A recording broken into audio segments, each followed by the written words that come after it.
Okay, in this lesson we're going to analyze Barry Harris's solo over Passport Blues. There's so many great takeaways from this solo. Namely, it's a great example for bebop vocabulary. So we get to see Barry Harris use chromaticism and closure, a lot of great bebop cliches, bebop lines that you can take and make part of your own vocabulary.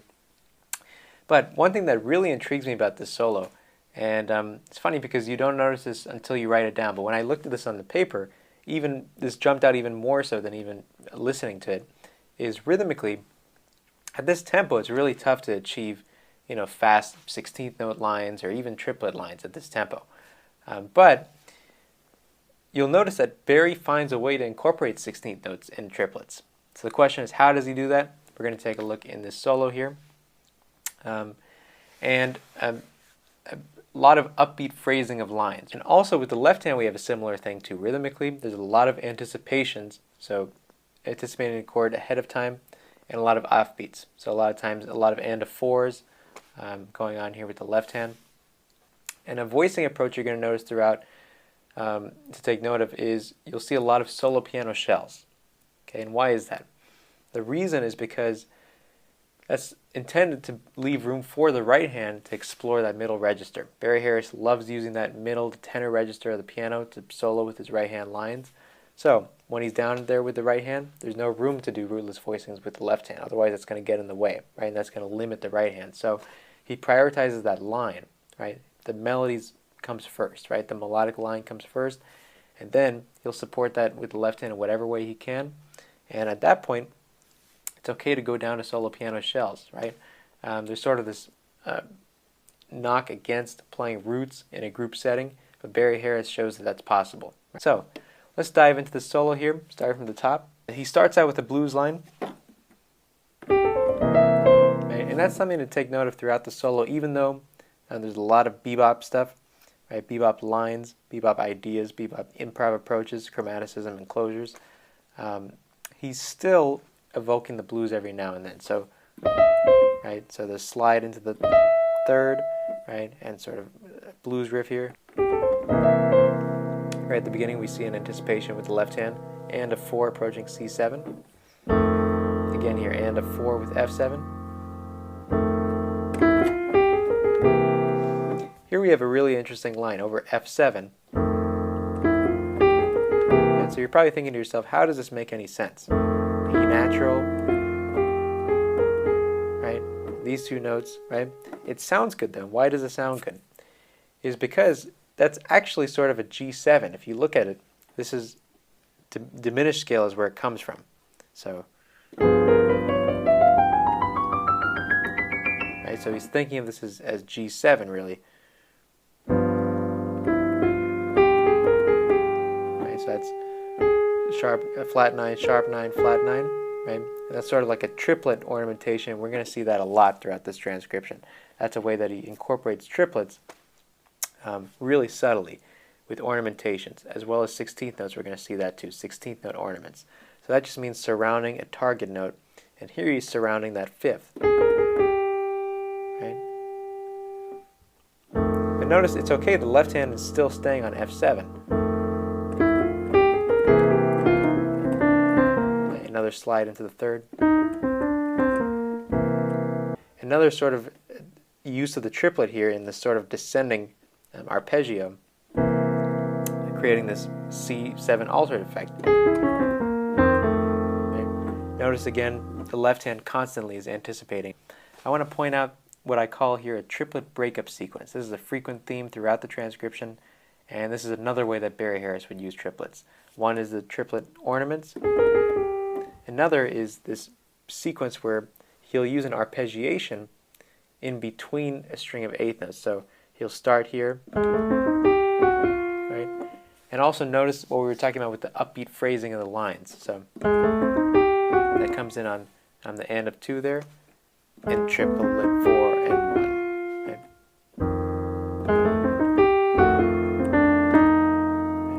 It's a really nice line ender there too, right? So it's not just that how he starts the line, but it's how he ends the line, and that makes it a full phrase.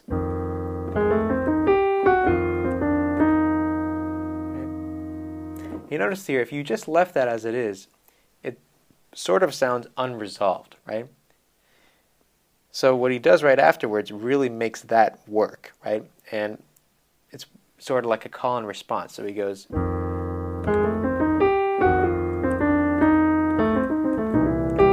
right? So this right here, right, really makes that prior line work, right? So that idea of creating that flow, right? Each line leading to the next. That's something really to pay attention to with this transcription. Is not just a lot of times with transcription we like to extract things, and there's a lot of great things to extract. But the other thing is see how it all flows together, right? How one line leads to the next. How he creates that flow where everything sounds cohesive and one thing leads to the next. Okay. And here's a great example of that with this sort of call and response kind of phrase. Both lines complementing each other. Next phrase. Again, with the constant offbeats with the left hand. But again, notice how Barry's phrases are starting on upbeats. All the prior phrases I was also mentioning start on upbeats, right? When he went, that was an upbeat. That was an upbeat phrase. That was an upbeat phrase. And here too on the and of 4. Okay. Here we see another triplet ornamentation. Right. Notice the upbeats here again with the left hand.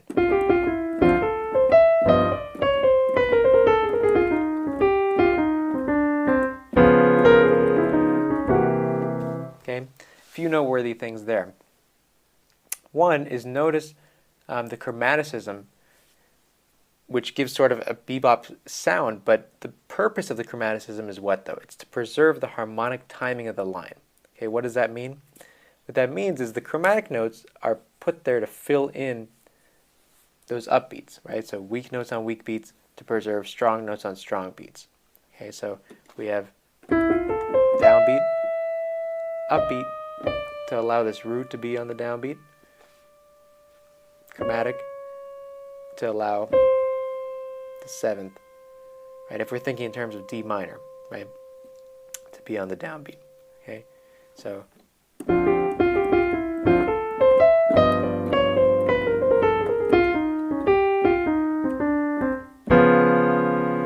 notice here with the left hand, he's doing a tritone sub. So instead of G7, he's treating this as D flat 7, and his right hand line is following that same harmonic approach, right? So even before that D flat 7 came in, right? Really hip here 16th note ornaments, by the way, and he does 2 16th ornaments back to back. So right here's an ornament to lead to this, and this ornament leads to this, right? And this is all sort of B flat pentatonic, right? And again, right? So his hands really are in harmonic sync there. So you can tell not just by his left hand, but you can see the right hand line also follows suit. Okay. Second chorus.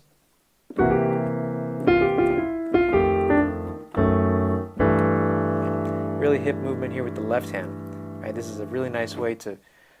It gives you a nice rhythm, right? 1, 2, 3, and, right? So it's not just constant on the same sound, but it's also a hip harmonic movement too. Okay, so he goes F7, but then he goes F sharp diminished, and then this is really cool right here. It's sort of like C6, but with the 5 in the bass. Okay.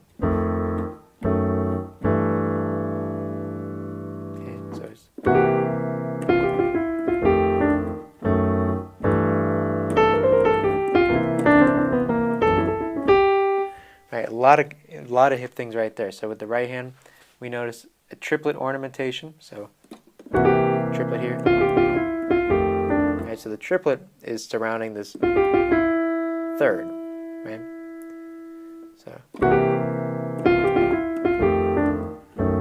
and then here we have 2 16th note ornaments. So we go, right? And those ornaments are so elegant, it adds a really nice professional quality to your playing as well. And the difference is, let's say you didn't do an ornament, you know, you could just have straight eighth notes, right? You could just go,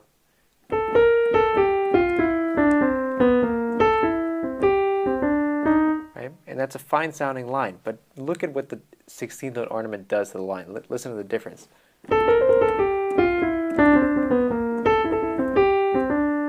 Right? It just adds that extra touch, that extra elegance that makes that line sound so nice, and it breaks it up rhythmically too. Now, continuing on.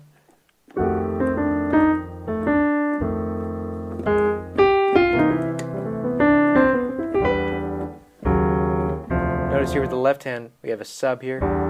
Right? And he actually doesn't do anything with his right hand, but his left hand is bringing that out. Right? And that's another way that you can approach that measure. Instead of E minor, A7, D minor, you can go E minor.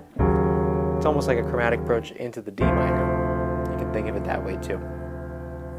Now here's a really hip 2-5-1 line here.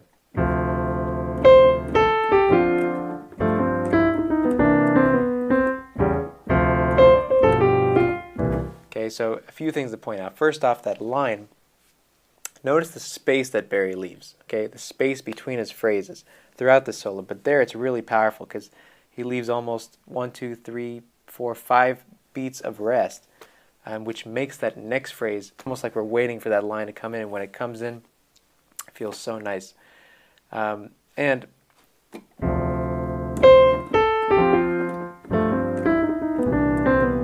another thing is make sure you hear how he's playing these lines, right?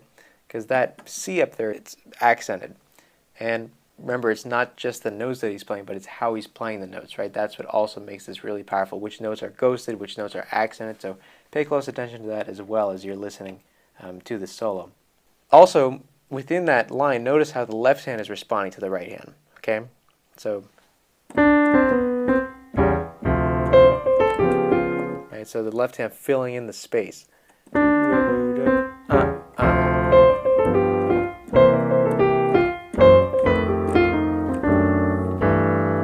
We see the same movement, by the way, in the left hand. But here we see an example of repetition. We'll see that later in this transcription as well. But repetition can be so powerful, and Barry uses that here really nicely. He goes,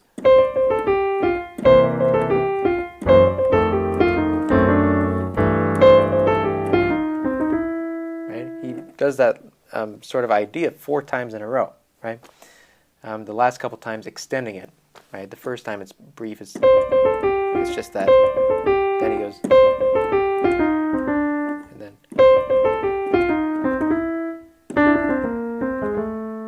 Right. Now I mentioned with the left hand how he might climb sometimes, and you notice here he climbs. We see this for the first time. He climbs to a rootless voicing. But then he goes right back down. But he climbed because he had some room here, so he went to a C7 rootless voicing for that first instance of that motif. We have a triplet breakup sequence right there, so again, this left hand movement, a triplet breakup sequence.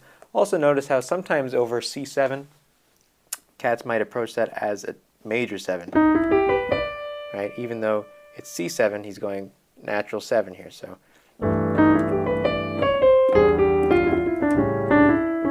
We have a 16th note ornament right there. Right, you could go, but with the ornament, right? Now here, another really nice 2-5-1 line.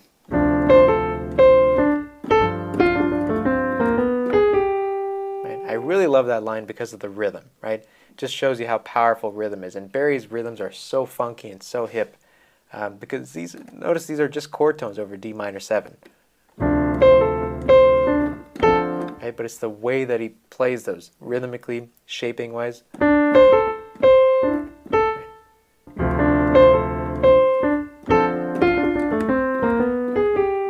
There's a really nice movement here over the G7. Right? So surrounding this third here. Before that, it's almost like an extension of D minor. So instead of 4 beats of G7, it's like 2 beats and 2 beats, right? So, and you can tell with his left hand too, he's still playing a D minor 7 here. He goes D minor 7. It's not till those last two beats where he really evokes the sound of G7. Okay, and that's a great way to approach a 2-5-1 too. Instead of 4 and 4, you can go 6 and 2. Let's go to this third chorus now. And we see the left hand, by the way. Right. Came up to rootless voicings, but then right back down to that harmonic movement again. It reappears during that second bar. Notice with the right hand, always going back to the blues, right? So that's sort of a blues kind of approach there, right? After a lot of bebop stuff.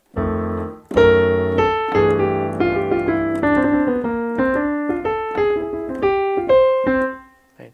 Really like that way that he ended the line here. Right.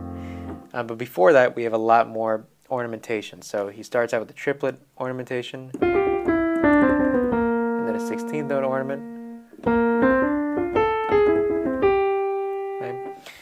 Also notice over that G minor C7, this is a really effective way to outline those chords. He goes, right, so if you think of this as the voicings, right, it's almost like he's thinking that. Right?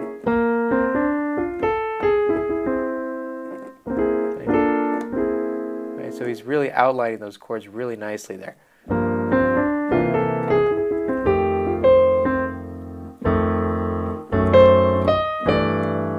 What do we see with the left hand there? That same harmonic movement.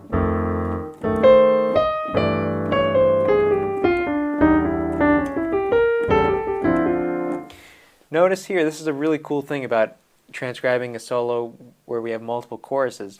So this is a classic example right here, where you'll notice in, what is this, bar 1, 2, 3, 4, 5, 6, 7, 8 of the blues, which in this case, in this chorus, it's measure 44 in the transcription. This is the same as how he approaches it in the first chorus, right? Same exact line. Right? And here in measure 44. Right? So, really hip there. He does sort of a whoosh of lines right after that. Right? Notice there, a 4-note bebop enclosure right here. Right? Scale below, chromatic above, then 2 from chromatic below. Right? You can take some of these enclosures that you like and learn some of these. These are some really great common enclosures as well. Okay. Moving on to the next chorus. Notice the left hand is climbed again.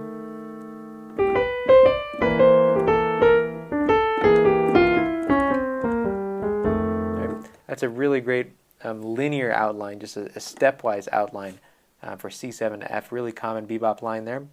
Right. And you notice he doesn't always start the lines on beat 1, right? Note how the phrases oftentimes start before beat 1. That makes it sound more flowing and not so square. Right. And here he starts on the and of 3. Again, we have another bebop enclosure going into F7.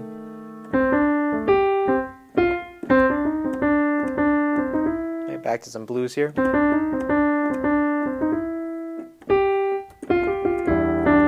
Okay. We see another triplet ornament right there.